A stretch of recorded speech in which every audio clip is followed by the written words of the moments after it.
Hi everyone, welcome back to my channel నేటి మగువ. నేను మీ రమ.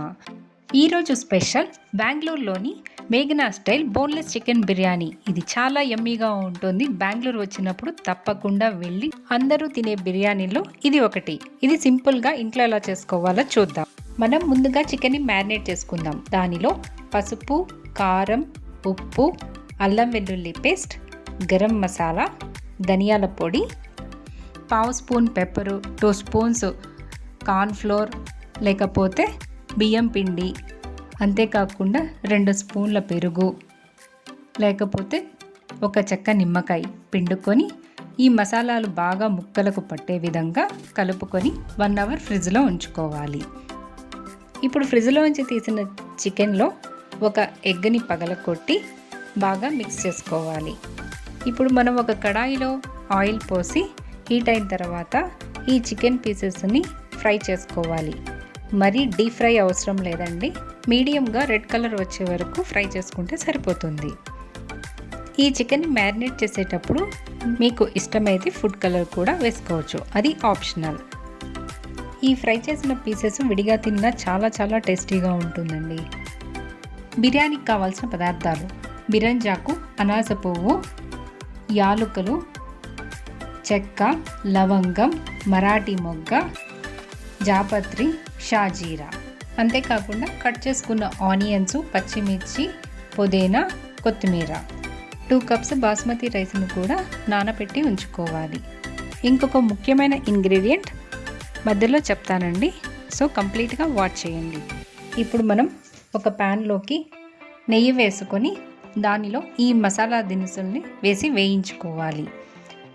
తర్వాత పుదీనా, కొత్తిమీర, పచ్చిమిరపకాయలు, ఉల్లిపాయలు వేసి బ్రౌన్ కలర్ వచ్చే వరకు వేయించుకోవాలి. దానిలో అల్లం వెల్లుల్లి పేస్ట్ వేసి వేగనివ్వాలి. ఈ బిర్యానీ నార్మల్గా చేసే బిర్యానీయే కదా అనుకుంటున్నారు కదా, కాదండి. దీంట్లో main ingredient 1 cup curd. Curd వేడికి విరిగిపోతుందండి, అందువల్ల తొందరగా ఎసరు పోసుకోవాలి. 2 కప్పులకి జనరల్గా 4 పోస్తాం కదా, 1 కప్పు తగ్గించుకోవాలి. అప్పుడే బిర్యానీ పొడి పొడిగా వస్తుంది. తర్వాత దీనిలో గరం మసాలా, ఉప్పు యాడ్ చేసుకొని బాస్మతి రైస్ కూడా వేసుకొని 2 విజిల్స్ వచ్చే వరకు కుక్ చేసుకోవాలి. అదేంటి ఫ్రైడ్ చికెన్ చేసి ఈ బిర్యానీ చేస్తే అదే బిర్యానీ అనుకుంటున్నారా?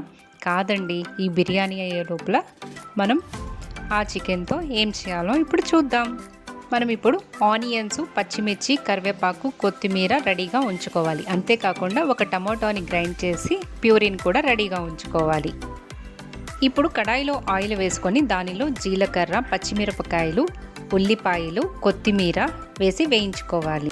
మనము ఆల్రెడీ చికెన్లోను బిర్యానీలోనూ సాల్ట్ వేసాం కాబట్టి మీకు సరిపడినంత సాల్ట్ను చూసి వేసుకోండి. అంతేకాకుండా స్పైసీనెస్ కూడా మీకు అవసరమైనంత అడ్జస్ట్ చేసుకోండి. ఉల్లిపాయలు బ్రౌన్ కలర్ రాగానే అల్లం వెల్లుల్లి పేస్ట్, గరం మసాలా వేసి వేయించుకొని మనం రెడీగా ఉంచుకున్న టమాటా ప్యూరీని కూడా యాడ్ చేసుకోవాలి. పచ్చి స్మెల్ పోయే వరకు వేయించి దానిలో 1 స్పూన్ కాశ్మీరీ చిల్లీ పౌడర్ వేసుకుంటే చాలా కలర్ఫుల్గా ఉంటుంది. దీనిలో మనం రెడీగా ఉంచిన ఫ్రైడ్ చికెన్ని యాడ్ చేసి 1 కప్పు వాటర్ పోసి మగ్గనివ్వాలి. మీరు బాగా స్పైసీగా తినాలనుకుంటే పావు స్పూను పెప్పర్ పౌడర్ వేసుకుంటే ఇంకా టేస్ట్ ఎన్హాన్స్ అవుతుంది. తర్వాత దీనిలో కొత్తిమీర, పుదీనాకు స్ప్రింకిల్ చేసుకొని ఒకసారి కలియపెట్టి మూత పెట్టుకోవాలి. ఫైనల్గా చికెను మ్యారినేట్ చేసినప్పుడు లిక్విడ్ అనేది మిగులుతుంది కదండి, ఆ లిక్విడ్ని వేసి చికెన్లో బాగా మిక్స్ చేసుకోవాలి. ఎందుకంటే దానిలో ఎగ్ కూడా మిక్స్ అయ్యి ఉంది కాబట్టి చికెన్ టేస్ట్ ఎన్హాన్స్ అవుతుంది. దీన్ని 2 నిమిషాలు కుక్ చేసుకొని పక్కన ఉంచుకోవాలి. మన చికెన్ రెడీ అయిపోయినట్లే. ఇప్పుడు మనం ఉడికిన బిర్యానీని ఒకసారి చెక్ చేద్దాం. చూసారా చాలా పొడి పొడిగా ఎలా ఉందో. మనం రెడీ చేసుకున్న చికెన్ని బిర్యానీ మీద వేసి డెకరేట్ చేసుకుందాం. ఈ చికెన్ చాలా బాగుంటుందండి. మీరు సంక్రాంతి టైంలో కనుమ వస్తుంది కదా, ఆ రోజు ఈ వెరైటీగా బిర్యానీ చేసి అందరినీ మెస్మరైజ్ చేయండి. ఇది చాలా చాలా బాగుంటుంది. ఈ స్టైల్లో బిర్యానీని ఒక్కసారి ట్రై చేయండి. వావ్, డిఫరెంట్ టేస్ట్ బిర్యానీ అంటారు. ఇది చాలా సింపుల్గా టేస్టీగా ఇంట్లో చేసుకోవచ్చు. మీరు ఈ బిర్యానీ టైంని ఎంజాయ్ చేయండి. ఎలా వచ్చిందో కమెంట్స్ రూపంలో మెన్షన్ చేయండి. పనిలో పని వీడియోని షేర్ చేయండి. Please like, share and subscribe my channel. Thanks for watching my video.